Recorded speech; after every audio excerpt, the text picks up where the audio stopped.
The Aesthetics of Leadership podcast, the look of leadership that is unmistakable. What is up, Gavin Johnston? Good to see you, man. How we doing? Oh, it is a great day to have a conversation with one of my brothers from another mother. What a good start to a Monday this is, huh? Oh, I love it, man. I love it. I hope you had a good weekend. I hope you're ready for a great conversation. I am. I'm so ready. You as well. Oh, thanks, man. Well, look, Gavin, this is really a time to learn about you and your perspectives, your journey, and those lessons and milestones that you've learned, in a relatively short period of life. You're a young man I who am. is what, 30 years my junior, and you're making waves. You're incredibly gifted and talented, and there is a very bright future ahead of you. But I think what intrigues me is the origin story of Gavin Johnston. Where does that story begin, and how did you find your way to doing what you're doing today? Sure. Well, first off, thanks for having me on, Edwin. I'm pumped. This is like my first actual official podcast, so Brilliant. Welcome to the club, man. Welcome. I'm excited. I'm excited. Yeah, as for origin story, I think, I am young. Like you said, I'm 23 years old, so Um, it just started off with just, I would probably say like curiosity almost. Starting off with curiosity to be more, curiosity to help others, curiosity to like serve my best. Um, and yeah, I would say that's kind of like the original trampoline, the original catapult of like what led me to do what I do now and just like wanting to help people more, wanting to explore how I can serve others in relationships is just starting off with curiosity, I would say. Yeah, so Gavin, did that come from your upbringing, from your environment, or do you think it's in your DNA that you're just insatiably curious by nature? Was that giftedness shaped somehow by someone or something? I'm not really sure to be honest. Like when I was young, I was always curious, like just always curious. I would sit in front of the TV and watch Curious George for like days and days on end. So maybe that had something to do with it, but I feel like when it started like upbringing wise, like you go through middle school, you go through high school, you're kind of like stuck in almost like a group. Like you're being a person, you have an identity. Your identity is within your friends. Your identity is just being a person that can almost fit in. And when you break that mold, you really start to get curious about like who you actually are as a person, how you can help others.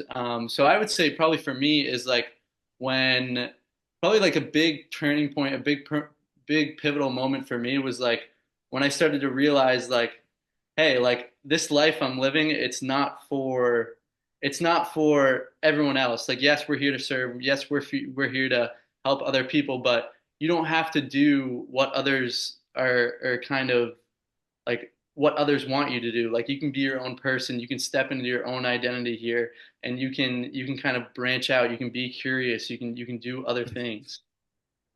So, Gavin, that's an interesting conversation. Then, if we're talking about identity, that's a buzzword that I love to go down, and you brought it up. So, I want to go there with you because I do believe, as we are growing and maturing, that we do borrow our identity from our environment. I think that's why parents want to know so much who their children are hanging out with because that's the greatest influence outside of the parents typically on average the parents are the greatest influence, and then right above or below that and sometimes above it is that peer influence group. So of course that matters, but I think it is either with intention or by accident, or it's a slap in the face that realization comes that that is not your identity. Mm. And to your point, it seems like you had some self-awareness that allowed you to break the mold, so to speak. But for others, they carry that identity for a really long time. I know I did. It was probably late 20s, early 30s before I really started to question that. But for you, it happened earlier. Was that intentional by accident, or did you get slapped in the face? I I feel like, you know what? I've thought about this a lot, and I feel I don't want to credit it to almost social media, but this like I feel like there's this almost like hustle culture being presented to younger men, especially. Like there's just like you have to be this person, you have to do this, you have to, you have to have the nice car, have the nice house, have the nice body, have the perfect woman beside you. And at the beginning, when I like first got trapped in that in the beginning, and that was kind of like almost like the initial start of like where I am now. That was like I need to be more. Like I'm so much more than what I am right now. And I got trapped into that hustle culture that, I accepted that what I am right now isn't enough, so I need to do more. And now I know that, like who I am right now is perfect. Like I'm everything that I am right now, and who I am right now is perfect enough. But initially, I would say I got caught up in the hustle culture. I got caught up in wanting to kind of, be more, which is great. Self-improvement is great, but to a point, it's almost like you're just completely ignoring who you are at the moment. So once I stepped into that, and once I realized like, all right, you're going down a bad path here. You're gonna just constantly, almost like you're creating this hate within yourself by telling yourself that you're not enough. And once I realized that, I took a step back, and I was just like, all right, how can we kind of be acceptance with ourselves right now, but keep kind of becoming more each and every single day.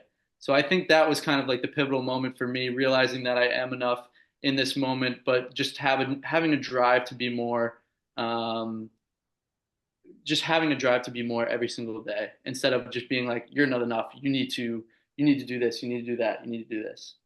Yeah, it makes so much sense that at least in the online space, when you're seeing the A roll of everyone's life, it's easy to feel like you're not enough.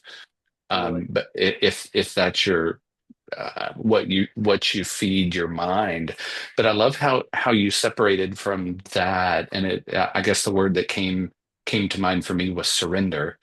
That you surrender to that outside influence that's feeding your identity, and you surrender to maybe there is a greater possibility for you, and it's a much more authentic well, it's you in the present moment and Totally. full appreciation or full curiosity about, well, what's in here that can then shine out. And we started this conversation with you talking about help and service. And I think it's much easier to help and to serve when you're using what's inside for outside influence rather than taking in the outside and trying to fit it in internally. Does that make sense?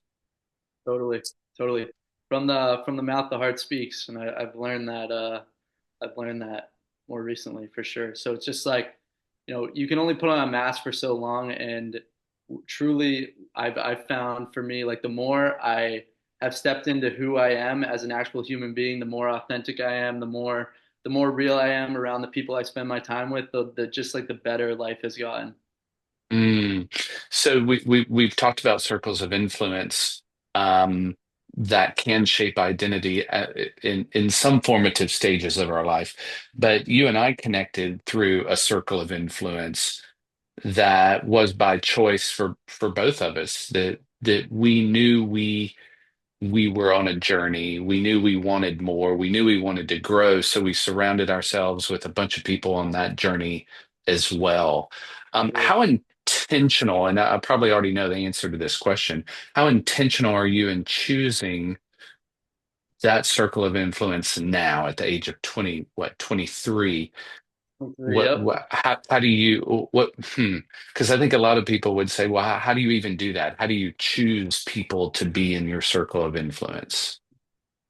Yeah, I think at my age it's tough, right? Because you've grown up with people in high school, you know these people for your entire life, and it's just kind of like hard to um like detach from people in general. Just like, hey, this person isn't really serving me anymore. How do I just like detach from them? And that's not really what I do. Like everyone who's my friend is going to be my friend, but the way I've kind of phrased it is just like, hey, let's just start being yourself, and then the people who stick around are there for you. That's your group, that's your circle. as long as you start being yourself more, as long as you start being your authentic self, um, that people, that group that sticks around, that group that loves you, that's your core group. And when it comes to actually just being intentional with who you're surrounding yourself with on a day-to-day basis, it's just like it's really as simple as like look around. What do you like to do? For me, I love to go to the gym. I love to do healthy stuff. I love a healthy lifestyle. I love to go outside. I love to go for walks.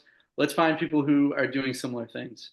And I really think it's as easy as starting as easy as that. And it's just like find your community, find people who like to do similar stuff. And as for the people that you're friends with in the past, just start being yourself. Just start being more of yourself around them. And if they stick around, then great. They're your friends. They care about you, and you should always care about them regardless. Even if your actions aren't as aligned, it doesn't mean you go to them and be like, "Oh, I hate you because you do this and I don't do that anymore." No, you still want to spread love to everyone. You still want to show that you're their friend, and because at the end of the day, you can't really change anyone. All you can do is influence, and just I just try to be myself around almost everyone that I'm with, if that makes sense.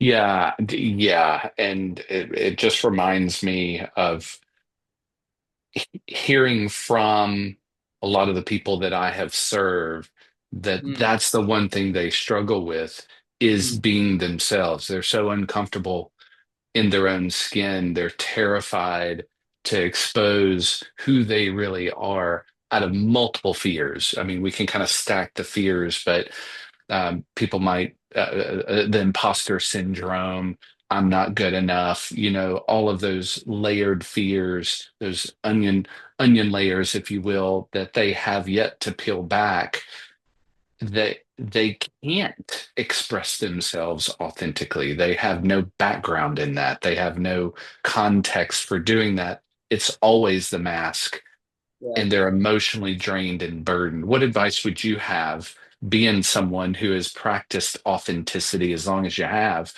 and being confident in self? What is that first step on the journey to self-awareness?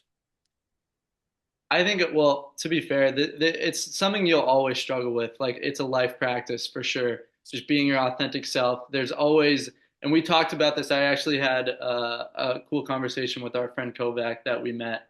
It's just like, how often are you in a situation with people and somebody says something to you and you have like a very immediate thought that pops up to your head just like that, just after they say something, and you're like, well, I've never really talked about that in front of this person. Let me kind of like tweak it and change what I'm going to say before I actually, speak.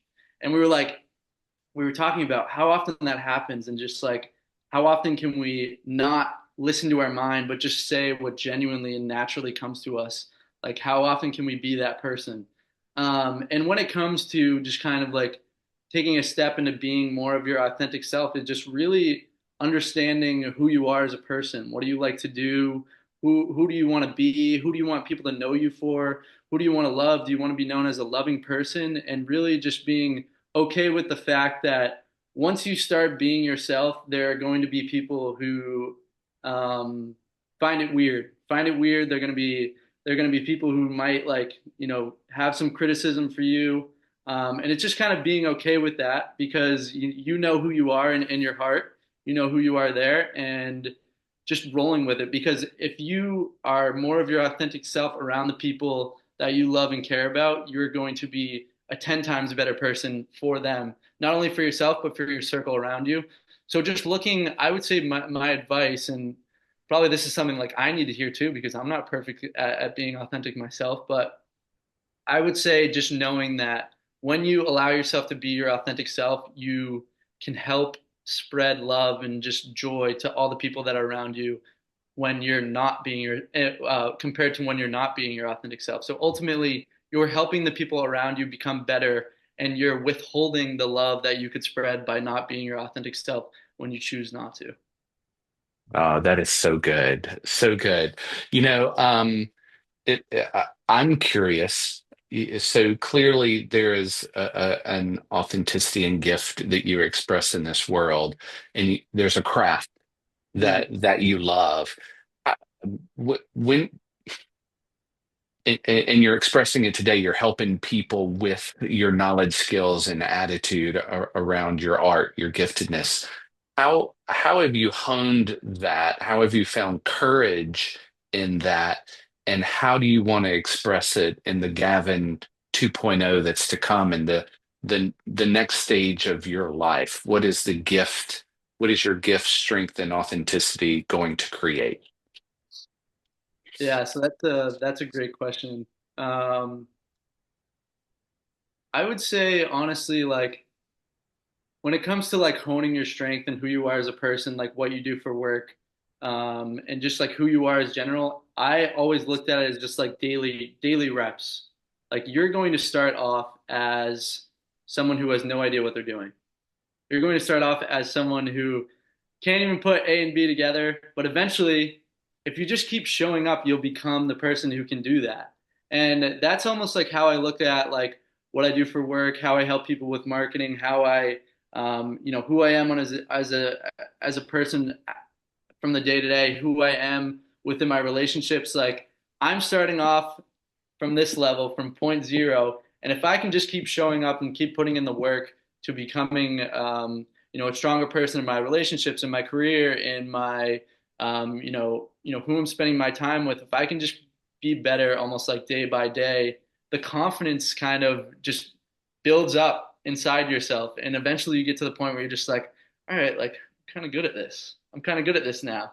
And I don't know if you know Alex Hormozy, but he has like I don't really watch his stuff too often, but he has a really cool quote where he's just like, confidence doesn't come from shouting affirmations in the mirror. It comes from doing the work over and over and over. And I found Mhm. that like to be very, very true in my life. It's all about showing up. It's all about putting in the reps. And another thing too is just like everyone always thinks that they know what they're doing, but nobody has any idea what they're doing. Like nobody, no matter how old you are. I've talked to business owners who are like 75 years old. I've talked to kids who are younger than me, who are more successful than me, and they're just like, I have no idea what I'm doing. I just go day to day. And it's just remembering that in the back of your head is just so comforting whenever you get in these times of stress, whenever you get in these times of just like, I don't know what to do.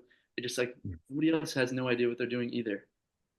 Yeah, that makes surrender a lot easier, right? That you're trying to fit yourself into a box that you can't, and everybody else is too. And it's nice to know everybody else is, I don't want to say faking it till they make it. I Yeah, don't necessarily believe that. But I think there is, and I hate to use the word comfort, but that's the word that comes to mind is comfort, knowing that we're all in the same boat. We're making it up as we go along, and we're all trying to figure it out. exactly. Give Everyone's going yourself a through like, break. yeah. Yeah. So Gavin 2.0, I mean, you can't leave one of Brian Pruitt's summit and not be inspired to take your creation to another level. So I'm curious where you're at. Whoops, sorry, I lost you there for a second. Let me re-ask that question. So clearly, leaving a Brian Pruitt summit, you're inspired to go take action and make some moves Yeah, better than you would before you arrive at a summit like that. I'm curious how you left the summit and how you're shaping what the new vision for yourself is. totally. Yeah, I think before the summit, I was very like business oriented, very like how can I make my next dollar? How can I grow financially? And while I was there, it was just almost realizing like, hey, dude, you're 23 years old, you're here, you're the youngest person at this thing. Like, just pat yourself on the back for a minute. Just recognize like where you are, recognize how far you've come, recognize what you've done, and just take it a little easier on yourself. And not only that, I think after post summit, I've switched from more like business oriented mindset to um, almost like mind, health, relationships. Because we did that. Well, we did that. You know what we're talking about, but we did almost like for anyone who doesn't know, we did a almost like a what would you call it? Like a um, we did like a journal prompt almost, where it's like, hey, these are the main focuses of your life, like career, relationships, financial, spiritual, and I think there was like one more. But like if you were going to go into the next 3 months of your life, what are you going to focus on? And I think the big change for me was stepping away from the financial, being okay with like, hey, dude, you don't need to be grinding for money 24/7. You don't need to be, you don't, money should never be the main focus of your life. And just stepping more into the like, hey, let's take care of my relationships. Let's take care of my body. Let's take care of like the people in my life. Let's put all my effort into that. And then if you're doing that right, I think everything else just kind of naturally comes. So just being more conscious and more aware of taking care of myself, stepping more into like my potential spiritually, stepping more into my potential physically, and just being there for the people that I love and that I spend time with on a daily basis is the big switch for me. Oh, that is so good. I certainly see that from my experiences and those of the other guys who were at that summit that our identity can become very singular in focus, that it Totally. might be our identity is tied solely to the financial gains that we make in this world or your physical appearance. You name it, it can be singular across that wheel of life. But I love the way you said that. If you step away from the one, you can now see the many. If you breathe into it and realize that your identity is composed of multiple domains of your existence, your spirituality, your finances, your relationships, all of that comes together to shape it. So why not allow time for discovery and experience in those other domains of life that can inform your identity even better and give it a more solid foundation. That is such good perspectives at a young age, my friend. Thank you. I appreciate that. Yeah. So did you have one singular aha moment that you left with that's really impacted you the most? Yeah. Honestly, the first thing that came to my head, like when you said that, was just like love. I think just stepping into um, like a better person for the people around Mm. you. It's going to grant you so much power, so much strength, and just so many opportunities. And that's not the reason we do it, but just like being there for the people who are there, being there for the people who are most important in your life. I think if you do that, you're going to live a very successful life. And that was kind of my aha moment. Just Oh, that being is there, so good. just being there and surrounded, like even spreading love to those groups and the people there. I just realized that you're just like overflown with emotions almost, and just like this is your natural state. This is what you need to be doing. You need to help, and just kind of spread love to everyone who is deserving of it, and even the people who aren't deserving of it. Mm, so good. So you mentioned something that reminds me of another struggle young men in particular have, and that is obviously the identity component, but there's also that the purpose component. And it was explained really well to me, and I know I've said it on the show multiple times, but I'd love your perspective on this. That because you alluded to it a little bit, that when you were doing something, it just felt like this is what I'm supposed to be doing. Yep. And I think Brian Boucher and Gabrielle Boucher wrote a book called The Purpose Factor. And it's really a great framework to help people better identify their purpose so that it can be named in the world and they can take action. Because that seems to be the hiccup or the speed bump for most people is they see purpose as an arrival point rather than part of the journey, Yep. right? So their framework is that you essentially have gifts or talents that you express in the world and someone receives them. That's purpose. Yep. You have something to give and somebody to receive it.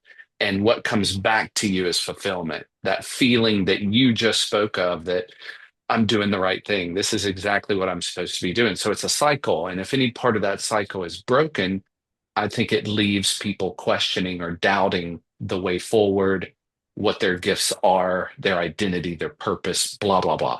You see my point there. So you having experience, you have a broader array of experiences. I mean, from what I see on social media, you're a traveler and you love doing hard things like marathons.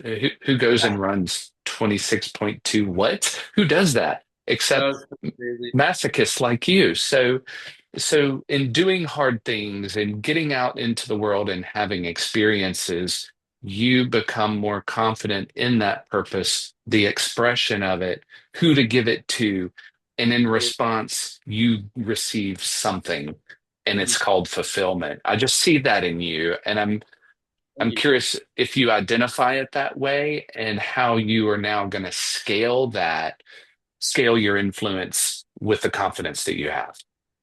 Hmm. Yeah, so the way that I've always seen purpose, or I feel like people, especially my age, they want to know, they want to have all the answers right now. Like who doesn't? Yes. I want it right now too. But I think there's an acceptance and there's a surrendering in knowing that your purpose doesn't come when you just decide on something and commit to it. It comes when you just start taking action on random stuff, random things. Like, oh, you like to do this? Go do it more.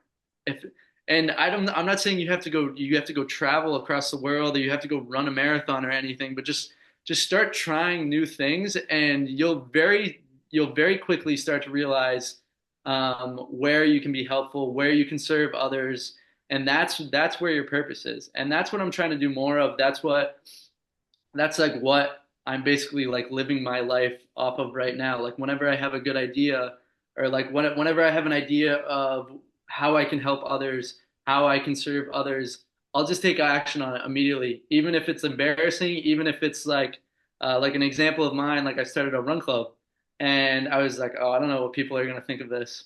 Like this might be a little weird, but I feel like there's even if it helps one person, even if it helps like bring new friends together, a new group, like that's so worth it for me. And I'm just taking action on everything at all at once. And I think when you have all these different opportunities, all these things you're partaking in on a week to week basis, you can really start to see where you can help. You can really start to see like where your purpose is, what you're good at. And it all comes from experience and it all goes back to like the daily reps. It all goes back to just trying and keep going and keep going. And yeah, just accepting that you don't need to know your purpose right now, but as long as you're taking action on things, as long as you're trying new things, you're becoming closer to what your purpose is, what finding out what your purpose is.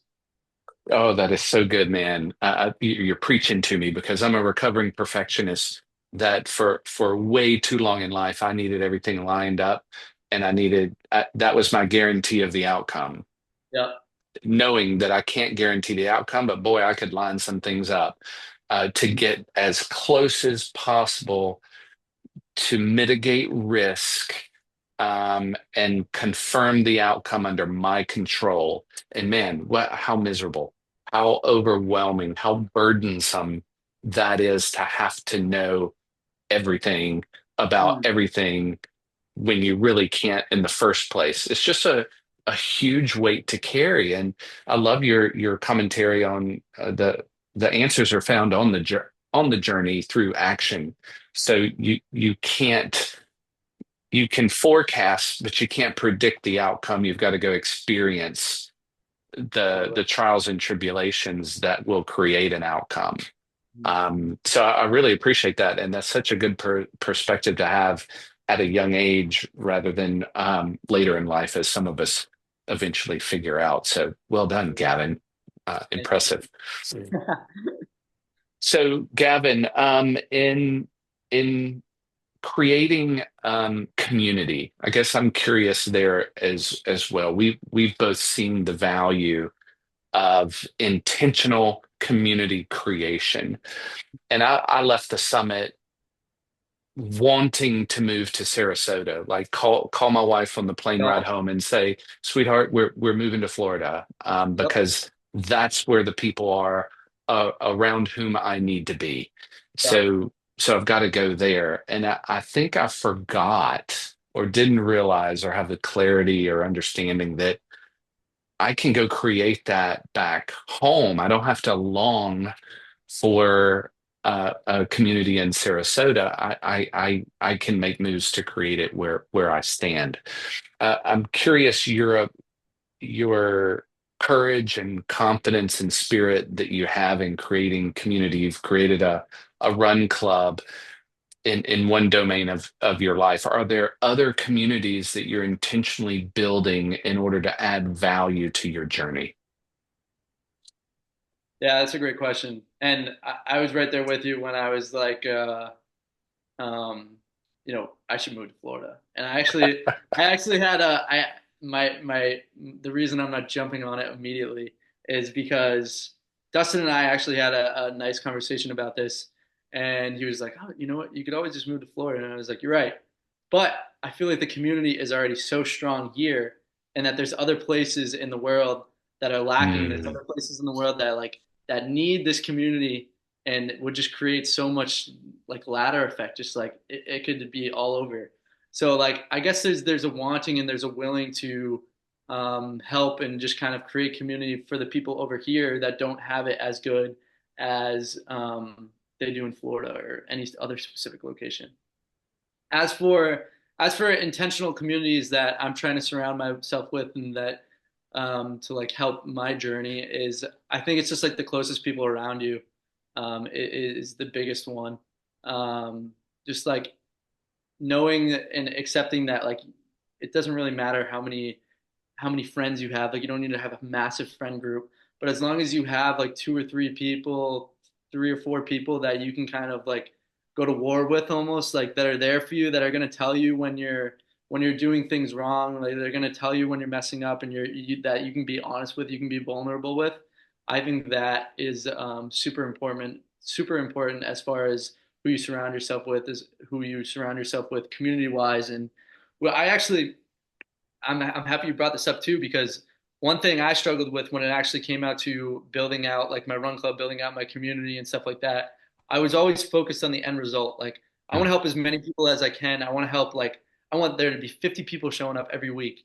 But the thing is, when there's 50 people showing up every week, you're not getting those deeper connections. It's just 50 mhm. people. It's 50 sets of eyes and everyone's there. But when the real connection happens is when it's like one, two, three, four people right there, and just realizing that in the moment, like you don't even need to go searching for a huge community. You don't need to be surrounding yourself with hundreds and hundreds of people to feel known, to feel like you can be safe and you can be vulnerable. There's two or three people that are going to be right there. Maybe they're already in your life. You just don't even realizing it, and just reaching out to them and just being like, hey, like I need to share this with you. I need to be vulnerable for a minute. Like, can I do that? And just having that intention, having the awareness to do that, I think is really important as for your immediate close community. Interesting. So I have yet to hear you talk about a community that is like what you do. So I was Mm. expecting you to say, "Oh, I've got this incredible group of marketing experts Oh that I'm yeah, surrounding myself with." So I'm curious, since that's your thing, yeah, that's your art that you totally. practice and create in the world. Is there a community there?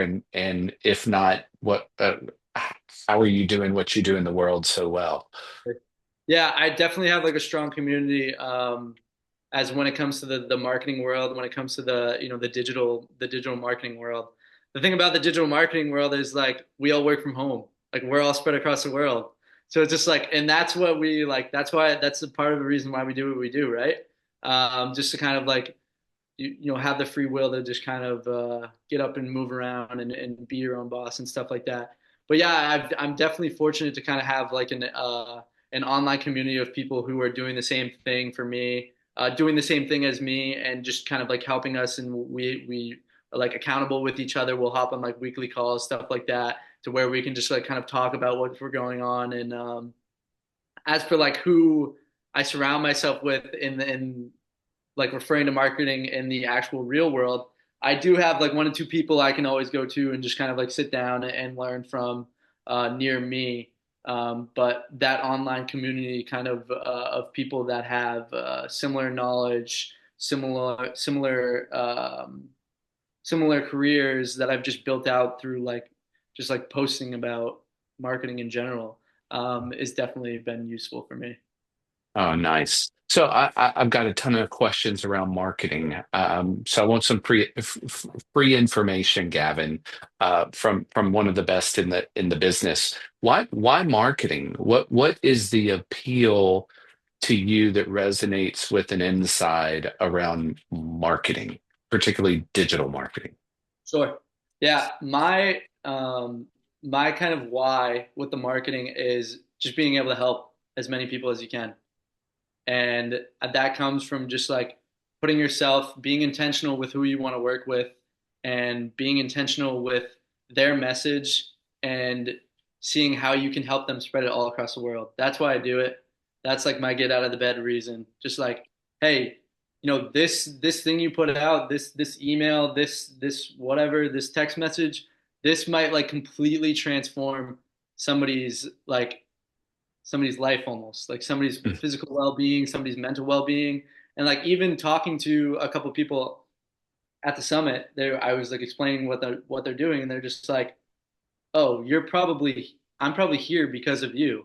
And I was just like, oh, like maybe. Wow. So Wow. that's the reason I do it. That's my why as to why marketing. I just want to be able to help people on like a global reach, um, kind of like step into who they are meant to be as a person.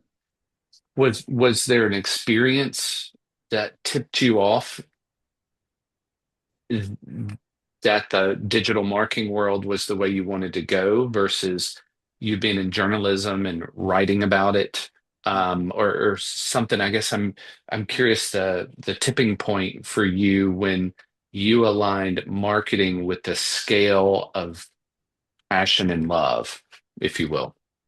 Yeah, I think the marketing world today is like it can be seen as like almost like really like scammy and just like not intentional and just like realizing like, hey, like what if I'm the person who can come in and just like create something good, like create good, and just like almost like flip the switch, like, hey, like there's this whole other world of marketing, but let's come in and let's just like make it not, fake is Mm. almost like the tipping point for me.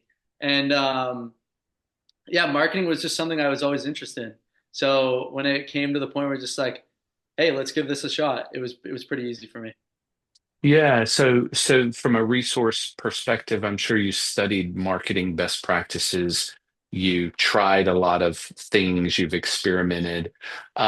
What who was your mentor in the marketing world that helped you stoke the fires of creativity within you that Totally. create frameworks for scale? Totally.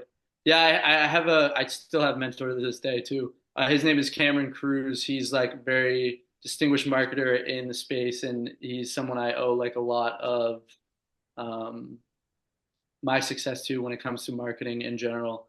And starting off, you just kind of, especially at my age too, like you want to do everything at your own. You want to do everything on your own, and then like getting to the point to where like you have this and you know this, like you have clients, you want to be the best for them, just realizing and knowing like, hey, like I might need some help here in some aspects. Like I want to learn more. I want to become more. I want to help my clients the best I can. So just taking on the knowledge and realizing like and being okay with like, accepting like sometimes you need help. So like being with a mentor, taking your time out of day with a mentor, like how important mentors is.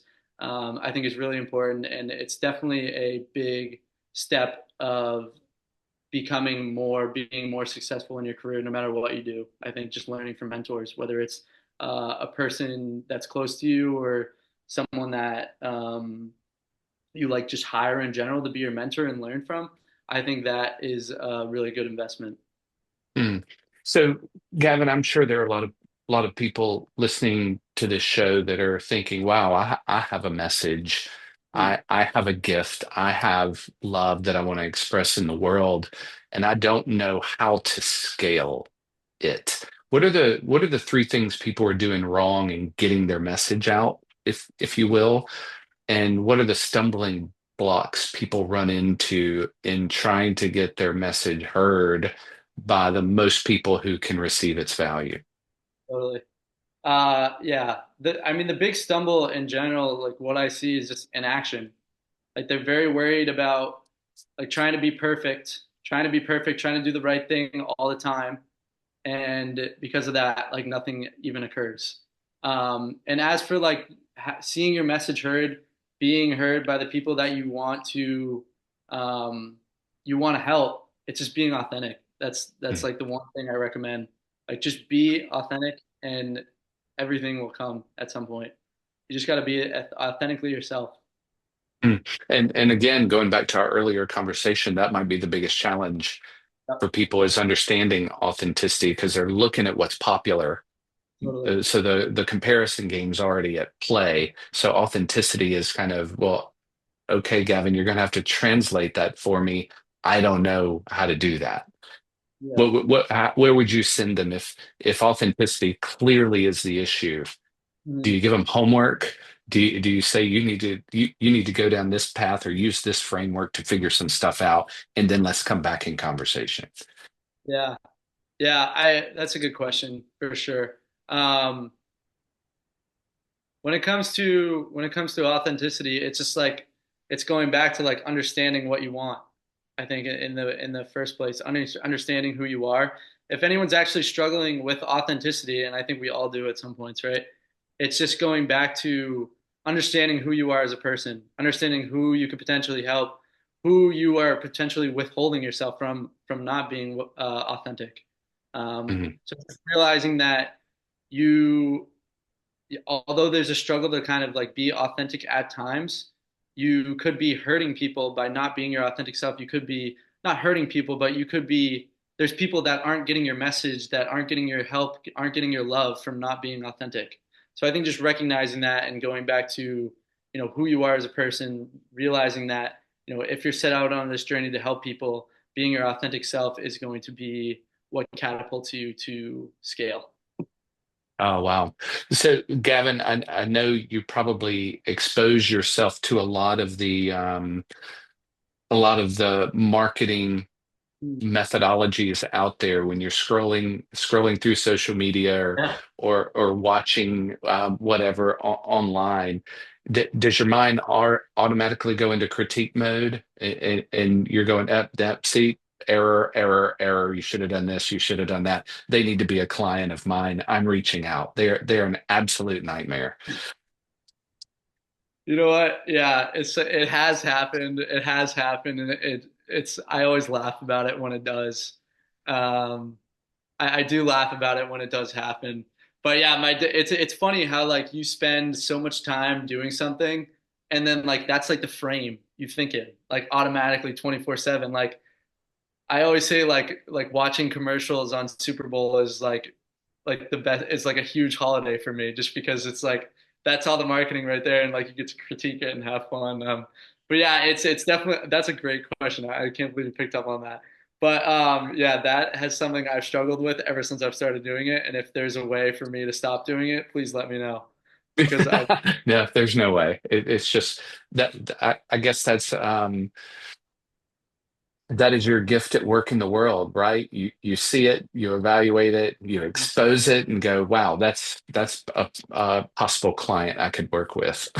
totally. But that's like all going back to the purpose thing too. Like that started out with me like not even knowing like I started from point A with marketing and then by just doing it over and over and over and over and over you get to the point to where you're scrolling on social media and then you pick out something and you're just like this should be this way and then you're just like and then there you go big full circle.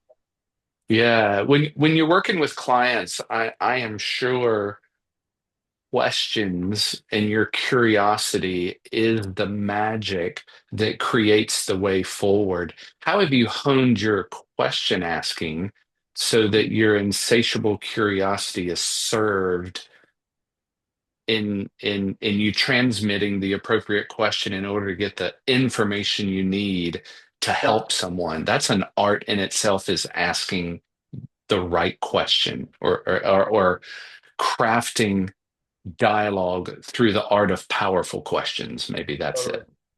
Yeah, that is always something that is like main priority. Priority number one for me whenever I'm talking to a new client is getting the question straight.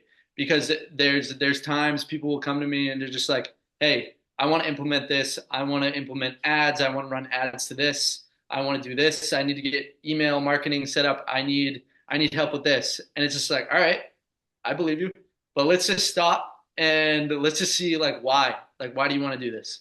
Why do you want to do this in the first place?" And half the times they're not like people will just be like, "Oh, well, I just want to make more money." And or they'll just be like they'll have a very specific reason or they'll just be like, "Oh, I don't know, it's just because I heard it from someone else." So the point I like to make as a marketer is just like I want to help you, but I also want to help you kind of understand why you're doing the things you were doing. And that's a good question that you brought it up. It's just like the questioning is always first. Like whenever a client wants to bring up something new, they want to introduce something new, you almost have to play like devil's advocate to just be like, why do you want to do this? Making sure they're going forward with the right decision, understanding fully why they want to do it, and then moving forward if it's a right choice. And if it's not a right choice, you point them to another direction. So that's something I feel like a lot of marketers don't almost partake in just because it's and it comes from a lot of repetition. It comes from a lot of knowledge in the space. Just knowing like, okay, your client is bringing you this, they want to implement that, but understanding like before we go to anything, before we dive into anything further, it might not be the right fit for them. So just kind of questioning why they want it, is very important. Wow, that is so good. Well, Gavin, I want to be respectful of your time. You've been so generous getting on the call with me to record an episode. I'm so grateful for this connection. You were an incredibly bright light at the summit, and I'm so glad that we're now family, and I get to see the light that you shine into the world that's going to transform the way messages are seen, the way messages are received, and the impact or outcome that those messages have in the life of the people they're intended to land on. So, man, I have mad respect for your work and your craft. And I love the way you shine your authenticity into the world. It's an amazing bright light. So bless you, brother. Thank you for the conversation today. Likewise, Edwin. Thank you for having me on. How best can people find Gavin Johnston, to connect, to learn, or even to do business with? Yeah, you can. I mean, probably Instagram. Instagram's probably the one I use the most. My Instagram's Gavin Johnston with two N's, or you can just email me, gavin@johnstoncopy.com. That's pretty much what I use. And yeah, if you go on my Instagram, you can find my website too. So I'd probably say Instagram is the number one. The Aesthetics of Leadership podcast, the look of leadership that is unmistakable.